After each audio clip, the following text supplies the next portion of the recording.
სალამი მოგესალმებით, ვაგრძელებთ ჯონ მაკარტურის წიგნის ერთი სრულყოფილი ცხოვრება უფალი იესოს სრული ისტორიის ქართულ ენაზე ატვირთვას, რომელიც 2013 წელს დაიბეჭდა და გამოიცა და რომელიც არის გარკვეული ჰარმონია მთელი ბიბლიისა, არა მარტო სახარებების, სადაც წინა პლანზეა გადმოცეული იესო ქრისტეს ცხოვრება როგორც ხსნელისა, რომ მთლიანად ბიბლია ეს ხსნის შესახებ არის წიგნი და მისი მთავარი პერსონაჟი და გმირი არის იესო ქრისტე.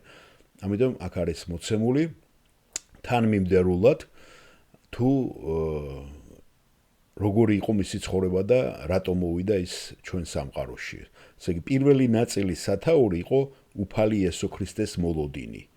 და ჩვენ ახლა დღეს მეოთხე ქვეთავს წავიკითხავთ კაცობრიობისათვის მხსნელი საჭიროება. ესე იგი, ჩვენ განვიხილეთ წინაში წყევლა და ბუნებრივია, როცა დაწყევლილია, ესე იგი, ახლა ჩვენ ვიხილავთ, რატომ არის საჭირო მხსნელი და რა რისხვა არის ჩვენზე იმ წყევლის შემდეგ.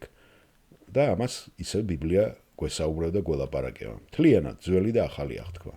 და განსაკუთრებით, რა თქმა უნდა, ახალი აღთქმა და ნახავთ რომაელთა წერილი რატომ არის ესეთი მნიშვნელოვანი ჩვენთვის. პავლეს მიერ სულიწმინდით დაწერილი. ესე იგი, ქვეთავი მეოთხე, პირველი ნაწილისა, კაცობრიობისათვის ხსნელი საჭიროება. პირველი არის ფსალმუნი 7, 11-დან 13 მუხლებამდე. ღმერთი მართალი მსაჯულია, ღმერთი რომელიც ყოველდღე აფრქვეს რისხვას, თუ კაცი არ მოექცევა, მახვილს გალესავს, შვილს მოზიდავს და დაუმიზნებს, სასიკვდილო იარაღი გაამზადა მისთვის, ცეცხლოვან ისრებს ამზადებს. შემდეგ არის ესაიას 53 თავის მე-6 მუხლი.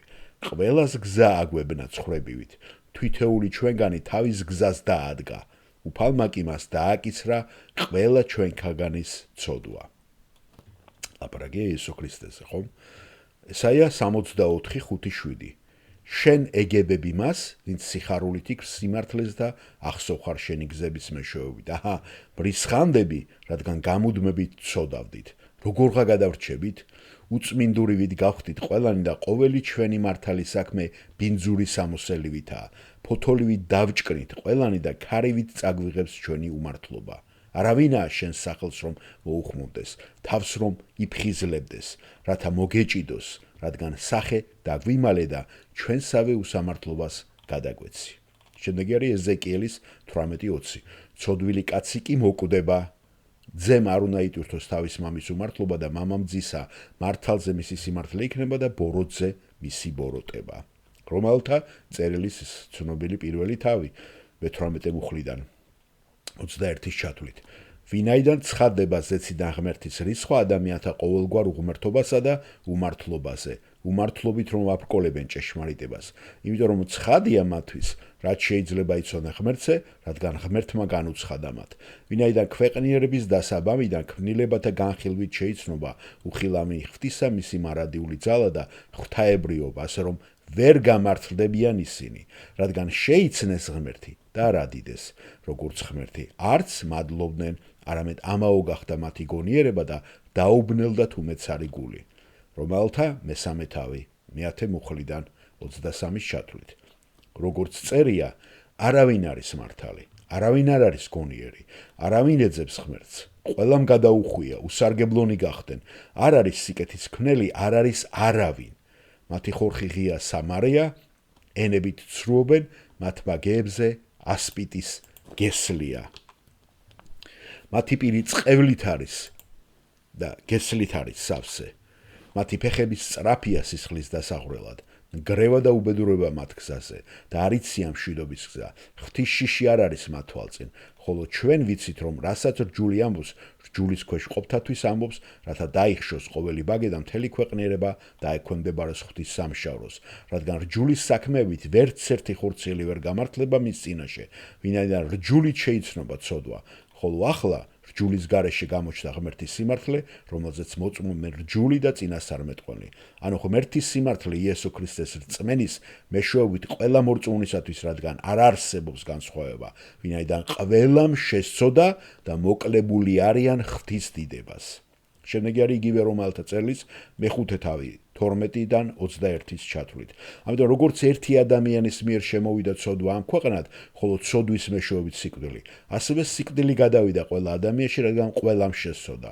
რადგან რჯულამდეც იყო ცოდვა ქვეყანაზე, ცოდვა კი არ ითვლება თუ რჯული არ არის, თუმცა სიკვდილის უფევდა ადამიანიდან მოსცემდნენ მათზეც, რომელთაც არ შეუცოდათ ადამიანით, რომელიც მომავლის სახეა, მაგრამ მადლის საჩუქარი არაა დანაშაულივით, რადგან თუ ერთის დანაშაულით მრავალი მოკვდა, მით უმეტეს ბევრად ჭარბობს მრავალთა მიმართ ღვთის წყალობა და საჩუქარი ერთი კაცის, იესო ქრისტეს მადლით, რომელიც უხვად ეძლევა მრავალს. ხოლო საჩუქარი არ არის იგივე, რაც შედეგი ერთი შემცოდებლისაგან, რადგან განკითხვა ერთისგან გამოდის ჯარს დასადებად. მადლის საჩუქარი კი მრავალი დანაშაულის გასამართლებლად. ვინაიდან თუ ერთის დანაშაულით სიკვდილი მეფობდა, ერთის მიერ მით უმეტეს ისინი, რომლებიც უხვად მიიღებენ მადლსა და სიმართლის საჩუქარს, იმეფებენ ცხოვრებაში ერთის, იესო ქრისტეს მეშვეობით. ამრიგად, თუ ერთის დანაშაულით ყველა ადამიანს დაედო მსჯავრი, ასევე ერთის სიმართლით ყველა ადამიანი გამართლდება სასიცოცხლოდ. ვინაიდან როგორც ერთი კაცის ურჩობით ბევრი გახდა ცოდვილი, ასევე ერთის მორჩილებით ბევრი გახდება მართალი. რჯული იმისათვის შემოვიდა, რომ დანაშაული გამრავლებულიყო, ხოლო როცა ცოდვა გამრავლდა, მადლმაც გადააჭარბა. რათა როგორც ცოდვა მეფობდა სიკვდილში, ისე მადლს ემეფა სიმართლეში, მარადიული სიცოცხლისათვის, ჩვენი უფლის იესო ქრისტეს მეშვეობით. ასევე რომაელთა წერილის 6:23, ვინაიდან ცოდვის საზღაური სიკვდილია, ხოლო ღვთის საჩუქარი, მარადიული სიცოცხლე ჩვენს უფალში იესო ქრისტეში. შემდეგი არის 1 კორინთელთა 15:21, რადგან როგორც კაცის მიერ მოვიდა სიკვდილი, ასევე კაცის მიერ მკვდრეთით აღდგომა. ეფესელთა 2:1-3. და თქვენც მკვდრები რომ იყავით თქვენი დანაშაულითა ცოდვებით, რაშიც ოდესღაც დადიოდით ამ წუთის სოფლის წესისამებ, ჰაერის ძალთა მთავრისა და იმ სულისამებ, ამჟამად ურჩ ძეებში რომ მოქმედებს, რომელშიც ოდესღაც ჩვენც მიმოვდიოდით ყველანი, ჩვენი ხორციელი გულის თქმებით და ვასრულებდით ხორცისა და გულის რახვათა ნებას და ბუნებით რიცხვის შვილები ვიყავით, როგორც დანარჩენები. ეს არის მეოთხე ქვეთავი კაცობრიობისათვის მხსნელი საჭიროება, რომელიც არის ქვეთავი პირველი ნაწილისა ამ წიგნის, რომელსაც ქვია ერთი სრულყოფილი ცხოვრება, უფალი იესოს სრული ისტორია. და ეს ნაწილი, პირველი ნაწილი არის უფალი იესო ქრისტეს მოლოდინი. ეს არის 500 გვერდიანი წიგნი ორიგინალში, წიგნად როცა გამოიცა და 5000 გვერდი არის, მე ესეთ ყურადღება, აქ PDF ფაილში. და PDF ფაილში იზრდება, ხო? თითქმის 10 ჯერ. ისე რომ წინგველის ჩვენ დიდი მოგზაურობა. მადლობა მოსმენისათვის.